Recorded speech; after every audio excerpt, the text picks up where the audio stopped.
മടുത്തു പോകാതെ നാം ചെയ്യേണ്ട ചില കാര്യങ്ങളെക്കുറിച്ചായിരുന്നു നാം പഠിക്കുവാൻ ആരംഭിച്ചത്. മടുത്തു പോകാതെ നമ്മൾ ചെയ്യേണ്ട ചില കാര്യങ്ങൾ ഏതൊക്കെയാണെന്ന് പറഞ്ഞേ. ആദ്യത്തേത് നാം പഠിച്ചത് ഏതാ? നന്മ ചെയ്യുന്നതിൽ നമ്മൾ എന്ത് ചെയ്യരുത്? മടുത്തു പോകരുത്.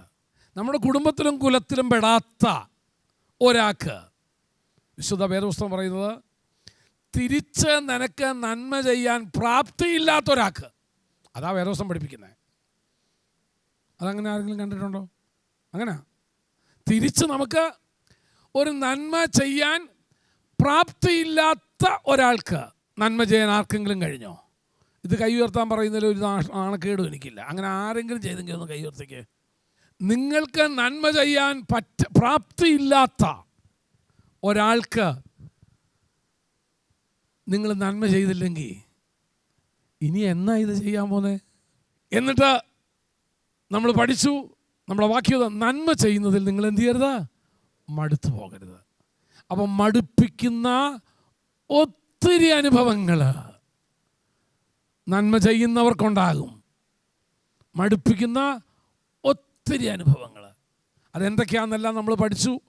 ഞാൻ ഇനി അങ്ങോട്ട് പ്രവേശിക്കുന്നില്ല. നിങ്ങളെ സംബന്ധിച്ച് അത് തന്നെ പിന്നെയും പിന്നെയും പറഞ്ഞുകൊണ്ടിരുന്നാലും കുഴപ്പമൊന്നുമില്ല, ഇല്ലേ?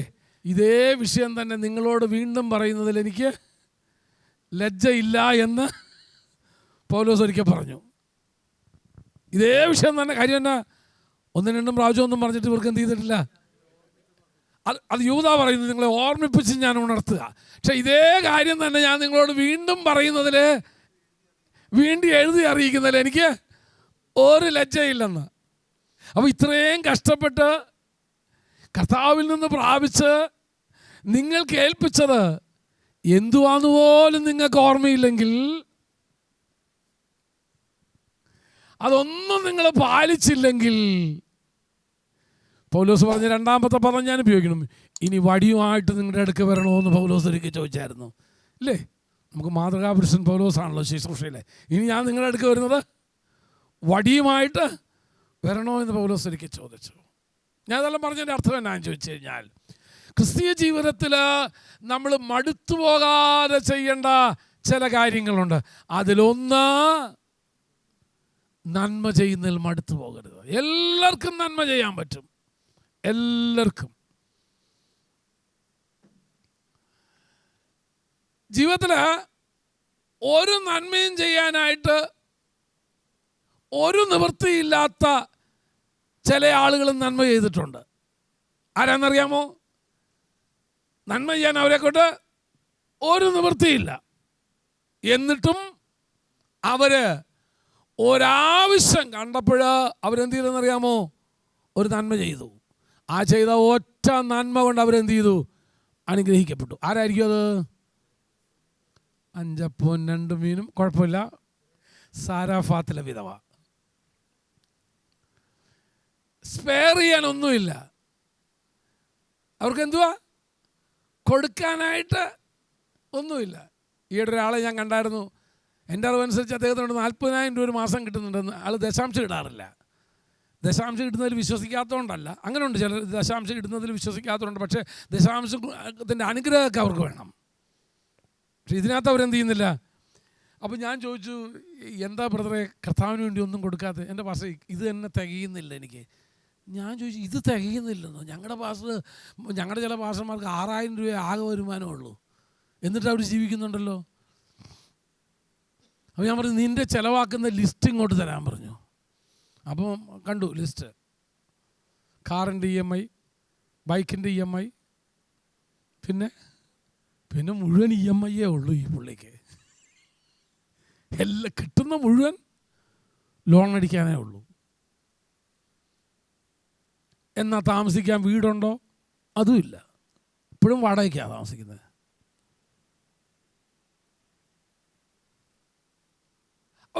സ്പെയർ ചെയ്യാനായിട്ട്, കൊടുക്കാനായിട്ട് ഒന്നുമില്ലാത്ത ഒരു സ്ത്രീ ആയിരുന്നു ആര്?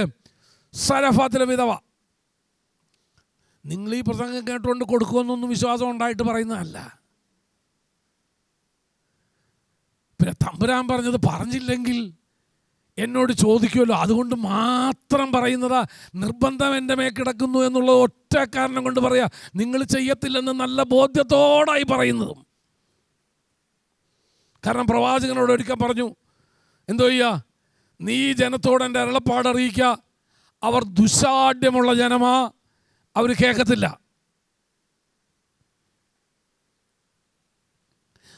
അപ്പോൾ ജീവിതത്തിൽ ഒന്നും കൊടുക്കാനില്ലാത്തൊരു സ്ത്രീയായി സാരാഫാത്തിലെ വിധവ എന്ന് പറയുന്ന സ്ത്രീ.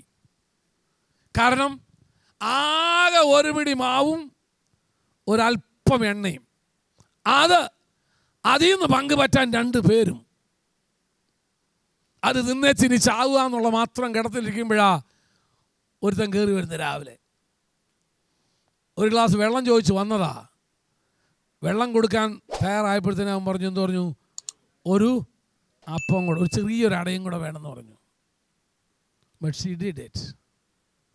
നന്മ ചെയ്യാനായിട്ട് അവൾ തീരുമാനിച്ചു.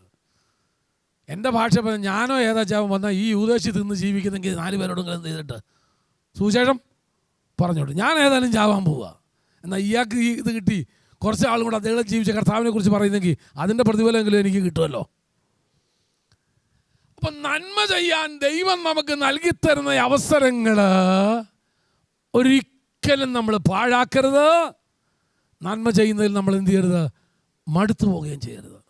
അപ്പോൾ ജീവിതത്തോട് തീരുമാനം നമുക്ക് എടുക്കാം. നമുക്ക് ലഭിക്കുന്ന നന്മയിൽ നിന്ന് ഒരു ഭാഗം, അല്ലെങ്കിൽ ദൈവം നമുക്ക് നൽകി തരുന്ന അനുഗ്രഹങ്ങളിൽ നിന്ന് ഒരു ഭാഗം നന്മ ചെയ്യാൻ വേണ്ടി മാത്രം മാറ്റിവെക്കാം. ഞാൻ പറഞ്ഞു മനസ്സിലായോ? ആർക്കെങ്കിലും മനസ്സിലാവാത്തവരെല്ലാം ഒന്ന് കൈ ഉയർത്തിക്കേ. നമുക്ക് ലഭിക്കുന്ന ഈ മാസം മുതൽ തീരാൻ പോവുക. ഏതാ ഇതിപ്പോൾ അവസാനത്തെ ഞായറാഴ്ചയാണല്ലോ, വേണ്ട, ഈ 2 ദിവസം കൂടെ നിങ്ങളങ്ങ് പോവുക. ദൈവം നമുക്ക് നൽകിത്തരുന്ന നന്മയിൽ നിന്ന്, അനുഗ്രഹത്തിൽ നിന്ന് ഒരു ഭാഗം, ദശാംശ സ്തോത്ര കാഴ്ചയൊക്കെ മാറ്റിവെച്ചിട്ട് ഒരു ഭാഗം നന്മ ചെയ്യാൻ വേണ്ടി മാത്രം നമുക്ക് മാറ്റിവെക്കാം. അങ്ങനാണെങ്കിൽ മുട്ടുള്ളവരാരും നമ്മുടെ ഇടയിൽ ഉണ്ടാവില്ല.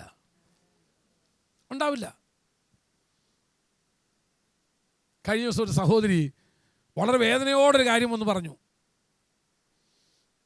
ഇങ്ങനെയൊക്കെയാണ് എൻ്റെ ജീവിതാനുഭവങ്ങൾ. എനിക്കറിയത്തില്ല ഇനി അങ്ങനെ മുന്നോട്ട് പോകണമെന്ന് അറിയത്തില്ല.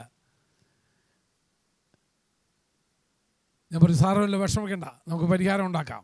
പരിഹാരം ഉണ്ടാക്കുകയും ചെയ്തു. അപ്പം നന്മ ചെയ്യാനായിട്ട് നമ്മളെല്ലാം ഒന്ന് നന്മ ചെയ്തിരുന്നെങ്കിൽ ഈ ലോകത്തിൻ്റെ സ്ഥിതി നമുക്ക് മാറ്റിയെടുക്കാൻ പറ്റുമായിരുന്നു. ഈ ലോകത്തെ നമുക്ക് മാറ്റിയെടുക്കാനായിട്ട് കഴിയും. നമ്മുടെ സഭയെ മാറ്റിയെടുക്കാനായിട്ട് നമുക്ക് സാധിക്കും. കർത്താവ് പറഞ്ഞ പോലെ നമുക്ക് ഉപ്പായി വെളിച്ചമായി ഈ ലോകത്ത് ജീവിക്കാനായിട്ട് സാധിക്കും. ഞാൻ ആ ഭാഗത്ത് വിടുകയാണ്. അപ്പോൾ നമ്മൾ മടുത്തു പോകാതെ ചെയ്യേണ്ട ഒരു കാര്യം നന്മ ചെയ്യുക എന്നുള്ളതാണ്. രണ്ടാമത്തെ കാര്യത്തിലേക്ക് നാം ഇന്ന് ഞാനത് 3-4 കൂട്ടം കാര്യങ്ങൾ പറഞ്ഞു. വേറെ ഇറക്കാമെന്ന് ഓർമ്മയുണ്ടോ? നന്മ ചെയ്യുന്നതിൽ മടുത്തു പോകരുത്, പിന്നെ പ്രാർത്ഥിക്കുന്നതിൽ മടുത്തു പോകരുത്, 3 ആരാധനയിൽ നമ്മൾ മടുത്തു പോകരുത്, 4 സുവിശേഷം പറയുന്നതിൽ നമ്മൾ എന്ത് ചെയ്യരുത്, മടുത്തു പോകരുത്. അപ്പോസ്തലനായ വിശുദ്ധ പൗലോസ് പറയുന്നത്, ഞാൻ സുവിശേഷം പ്രസംഗിക്കുന്നില്ലെങ്കിൽ എനിക്ക് അയ്യോ കഷ്ടം എന്നാ പറഞ്ഞേ. അയ്യോ കഷ്ടം. സുവിശേഷം പ്രസംഗിക്കുന്നതിൽ നമ്മൾ എന്ത് ചെയ്യരുത്, മടുത്തു പോകരുത്. കഴിയുമെങ്കിൽ എല്ലാവരും എവിടെ പോയാലും ഒരു 4-5 ട്രാക്റ്റ് കൈ വെച്ചേക്കണം. ചിലപ്പോൾ നമുക്ക് നേരിട്ട് സുവിശേഷം ഒന്നും പറയാൻ പറ്റിയില്ലെങ്കിലും ബസ്സിൽ യാത്ര ചെയ്തോ, അല്ലെങ്കിൽ അപ്പോൾ നമ്മുടെ ആളുകൾ ബസ് യാത്ര ചെയ്യുന്നത് വളരെ കുറവാണല്ലോ. കാരണം എല്ലാവർക്കും ദൈവം സ്വന്തം വണ്ടിയും വാഹനവും ഒക്കെ കൊടുത്തോണ്ട് എവിടെങ്കിലും പോയി ആളുകളൊക്കെ സംസാരിക്കുമ്പോൾ പോരാൻ നേരത്ത് സൗകര്യം കിട്ടുമ്പോൾ ഇതൊന്ന് വായിച്ചു നോക്കണേ എന്ന് പറഞ്ഞൊരു ട്രാക്റ്റ് കൊടുത്തു നോക്കിയേ, എവിടെങ്കിലും അത് ഗുണം ചെയ്യും. ഓഫീസൊക്കെ ഉണ്ടെങ്കിൽ ഓഫീസിൻ്റെ മേശപ്പുറത്ത് ഒരു ഭാഗത്ത് ഒരു 10 ട്രാക്റ്റ് അവിടെ വയ്ക്കേ. ആരെങ്കിലും വന്ന് അതെടുത്ത് നോക്കും. സുവിശേഷം അറിയിക്കുന്നില്ലെങ്കിൽ എനിക്ക് അയ്യോ കഷ്ടം. അപ്പോൾ ഇന്നാണ് നമ്മൾ ചിന്തിക്കാനായിട്ട് പോകുന്നത്. ഇതിൻ്റെ രണ്ടാമത്തെ വശമാണ് do not be weary in prayer. പ്രാർത്ഥിക്കുന്നതിൽ നാം മടുത്തു പോകരുത്. ലൂക്കോസിന്റെ സുവിശേഷം 18-ാം അധ്യായത്തിൻ്റെ 1-ാമത്തെ വാക്യം നമുക്ക് എടുക്കാം. അതൊക്കെ പറഞ്ഞ ഉടനെ പറയാൻ പറ്റണം, മടുത്തു പോകാതെ എപ്പോഴും പ്രാർത്ഥിക്കേണ്ടതിന്. വായിച്ചോ, അത് തന്നെയാണോ നോക്കുക. ലൂക്കോസ് 18:1. ഇത് കർത്താവ് തന്നെ പറയുന്നതാ. മടുത്തു പോകാതെ എപ്പോഴും പ്രാർത്ഥിക്കണം എന്നുള്ളതിന് അവൻ അവരോടൊരു ഉപമ പറഞ്ഞു. ഉപമയിലേക്ക് ഞാൻ വരുന്നില്ല, ആ കൽപ്പനയിലേക്ക് വരിക. മടുത്തു പോകാതെ എപ്പോഴും പ്രാർത്ഥിക്കണം. ശ്രദ്ധിച്ചാട്ടെ, ഒരു പറഞ്ഞു നിങ്ങളവിടെ ശ്രദ്ധിച്ചോ, മടുത്തു പോകാതെ. ഇന്ന് മനുഷ്യന് ഏറ്റവും കൂടുതൽ മടുപ്പ് അനുഭവപ്പെടുന്നത് എപ്പോഴാണെന്നറിയാമോ? പ്രാർത്ഥനയിലാണ്. പ്രാർത്ഥനയ്ക്ക് വരാൻ മടുപ്പ്, വന്നാൽ ഇത്രയും നേരം ഇരിക്കാൻ മടുപ്പ്, പിന്നെ കഴിഞ്ഞിട്ട് പോകാനൊരു മടുപ്പില്ല. ഇവിടെ നിന്ന് കറങ്ങി തിരിഞ്ഞ് എത്ര മണിക്കൂർ വേണേലും എന്ത് ചെയ്തോളും.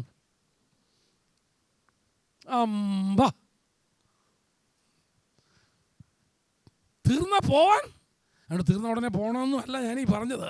എങ്കിലും അകത്തിരിക്കുമ്പോൾ എന്നാ അങ്ങോട്ട്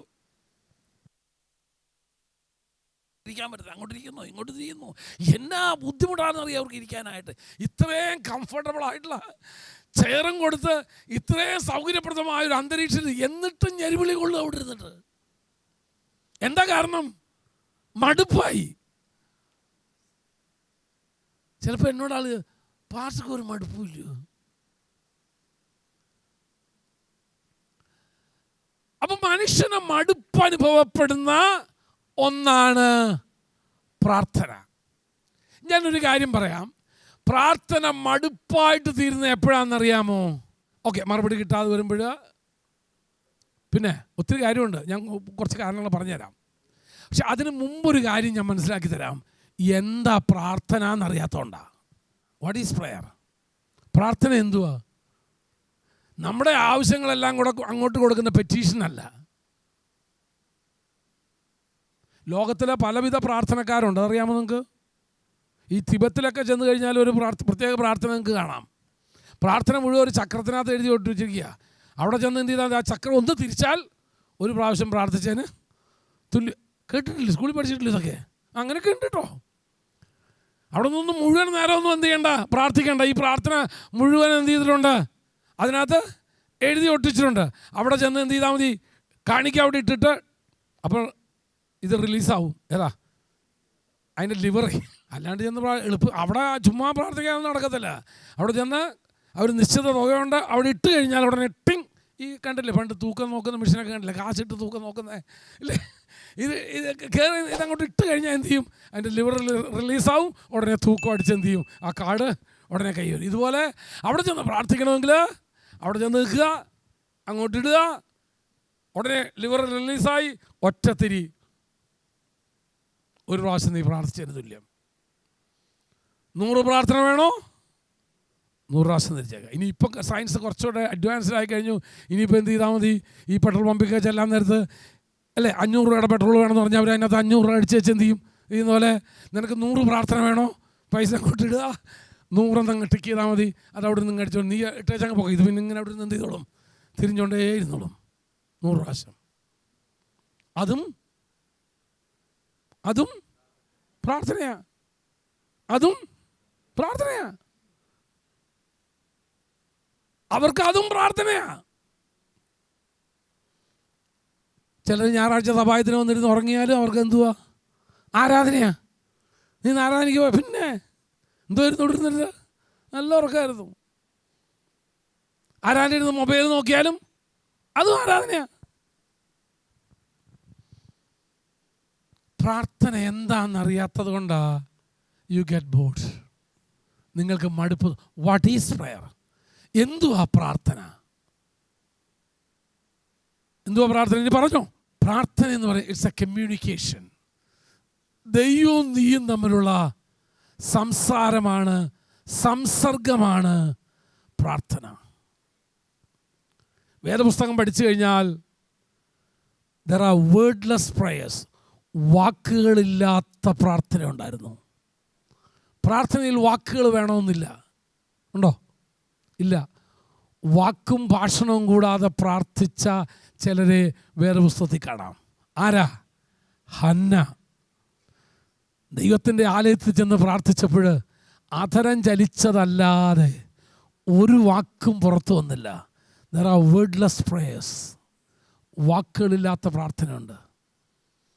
ചിലപ്പോൾ ഒരു നെടുവീർപ്പായി മാത്രം പ്രാർത്ഥന വരാറുണ്ട്.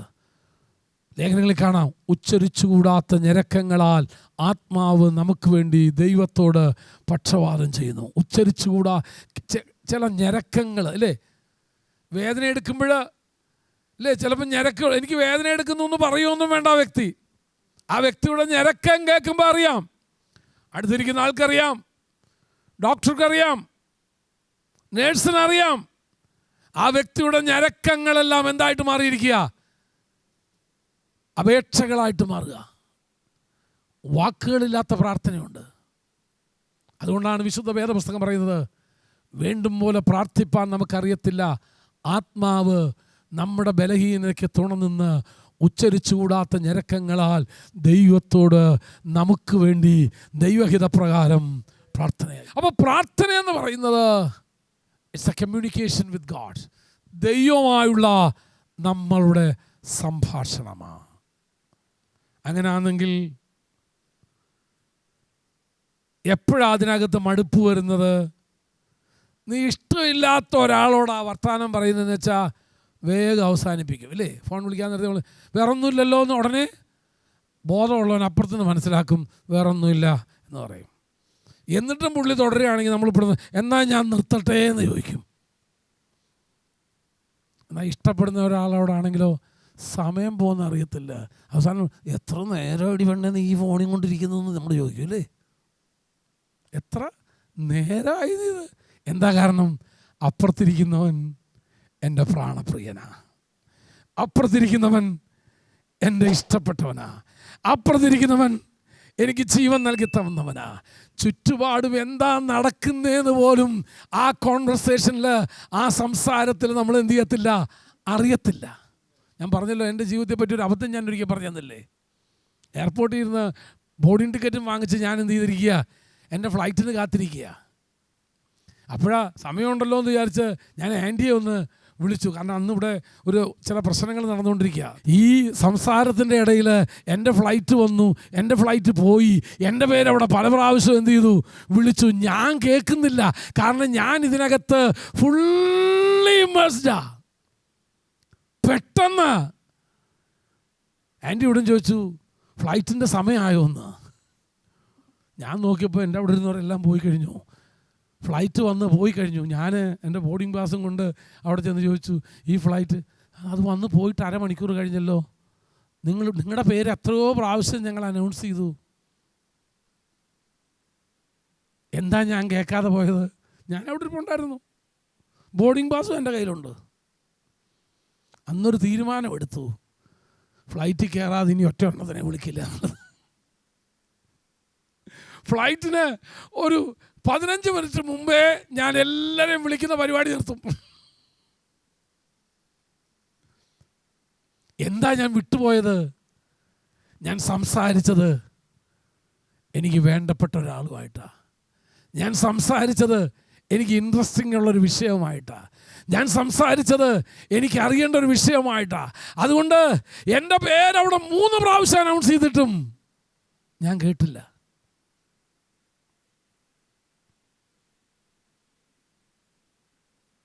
ദൈവമായുള്ള നമ്മുടെ സംസാരം, prayer is a communication with God. I don't know how many of you will enjoy it. നിങ്ങൾ എത്ര പേര് അത് ഇഷ്ടപ്പെടുന്നത് എനിക്കറിയത്തില്ല, അത് ആസ്വദിക്കുന്നത് എനിക്കറിയത്തില്ല. എന്ത് എൻ്റെ കർത്താവിനോട് തുറന്നു പറയാനുള്ള സ്വാതന്ത്ര്യം എനിക്കുണ്ട്. ഞാൻ ദൈവമായിട്ട് ചിലപ്പം പിണങ്ങാറുണ്ട്, ചിരിക്കാറുണ്ട്, കർത്താവിനോട് സംസാരിക്കാറുണ്ട്. തന്നിരുന്ന് പ്രാർത്ഥന ആരെങ്കിലും വീഡിയോ റെക്കോർഡ് ചെയ്യാതെ തനി വട്ടാന്ന് നിങ്ങളെല്ലാം പറയും. അതുപോലെ ഐ എൻജോയ് ഇറ്റ്സ്. ഞാനത് സന്തോഷിക്കും, ഞാനത് ആസ്വദിക്കുക ചെയ്യുന്നത്. I enjoy it's. പ്രാർത്ഥന മടുത്തു പോകുന്ന ഒന്നായിട്ട് നിനക്ക് തോന്നുന്നെങ്കിൽ something is wrong. With your relationship. നീയും ദൈവവുമായുള്ള ബന്ധത്തിന് എവിടെയോ എന്തോ ഒരു ഉലച്ചിൽ സംഭവിച്ചിട്ടുണ്ട്. അതേതാന്ന് മനസ്സിലാക്കിയിട്ട് പ്രാർത്ഥന ആസ്വാദ്യജനകമായ ഒന്നാക്കി മാറ്റാം. സംതിങ് എൻജോയബിൾ, നമുക്ക് ആസ്വദിക്കാൻ കഴിയുന്ന ഒന്നായിട്ട് നമ്മുടെ പ്രാർത്ഥന മാറട്ടെ. കർത്താവ് പറയുന്നു, എപ്പോഴും നിങ്ങൾ പ്രാർത്ഥിക്കണം, അല്ലെങ്കിൽ ഡു നോട്ട് ബി വെയറി. പ്രാർത്ഥനയിൽ നിങ്ങൾ എന്ത് ചെയ്യരുത്? ക്ഷീണിച്ചു പോകരുത്, അല്ലെങ്കിൽ മടുത്തു പോകരുത്.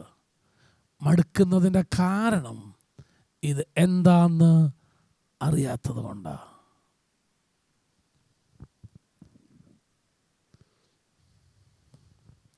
അടുത്ത ആഴ്ചയിൽ നമ്മൾ ഇതിൻ്റെ ബാക്കി ദൈവം അനുവദിച്ചാൽ ചിന്തിക്കും. എന്തുകൊണ്ടാണ് നമ്മൾ പ്രാർത്ഥിക്കേണ്ടത്? എന്തുകൊണ്ടാണെന്ന് ചോദിച്ചാൽ വാ കൊണ്ടാണെന്നല്ല ഉത്തരം പറയേണ്ടത്. എന്തുകൊണ്ടാണ് നമ്മൾ പ്രാർത്ഥിക്കേണ്ടത്? എപ്പോഴാണ് നമ്മൾ മടുത്തു പോകുന്നത്? ഇതെല്ലാം നമ്മൾ വിശദമായിട്ട് പഠിക്കും. എന്തിനു വേണ്ടിയാ മടുത്തു പോകരുതെന്ന് കർത്താവ് നമ്മോട് പറഞ്ഞതുകൊണ്ട്. ദൈവസ്ഥലം നമുക്ക് എഴുന്നേറ്റ് നിൽക്കാം. കർത്താവേ, ഞങ്ങളുടെ പരിശുദ്ധ പിതാവേ, ജസ്റ്റ് താങ്ക് യു. ഞങ്ങളൊക്കെ നന്ദി പറയുന്നു. ഏത് സമയവും അങ്ങയുമായിട്ട് സംസാരിപ്പാൻ, അവിടുത്തോട് സംസാരിപ്പാൻ, അങ്ങയോട് ഇടപെടുവാൻ ഞങ്ങൾക്ക് തന്നിരിക്കുന്ന സ്വാതന്ത്ര്യത്തിനായിട്ട് സ്തോത്രം, പദവിക്കായി സ്തോത്രം, ആ പ്രിവിലേജിനായിട്ട് സ്തോത്രം. അപ്പാ, ഞങ്ങളതിൽ മടുത്തു പോകരുതെന്ന് അങ്ങ് ഞങ്ങളോട് പറഞ്ഞല്ലോ. ഞങ്ങളുടെ ജീവിതത്തിൽ മടുപ്പിക്കുന്ന ഒത്തിരി വിഷയങ്ങളുടെ മുമ്പിൽ make it's a purposeful decision. മനഃപൂർവ്വമായിട്ട് ഞങ്ങൾ കർത്താവിനോടുകൂടെ സമയം ചെലവഴിക്കുമെന്നുള്ള ആ തീരുമാനത്തോടെ ജീവിപ്പാൻ കർത്താവ് ഞങ്ങൾക്ക് കൃപ തരണമേ. എല്ലാ നന്മകളാലും ഞങ്ങളെ നിറയ്ക്കണമേ. തിരുനാമത്തെ മഹത്വപ്പെടുത്തണമേ. നിന്റെ ജനത്തെ ആശീർവദിക്കണമേ. യേശുവിൻ പരിശുദ്ധ നാമത്തിൽ തന്നെ. ആമേൻ.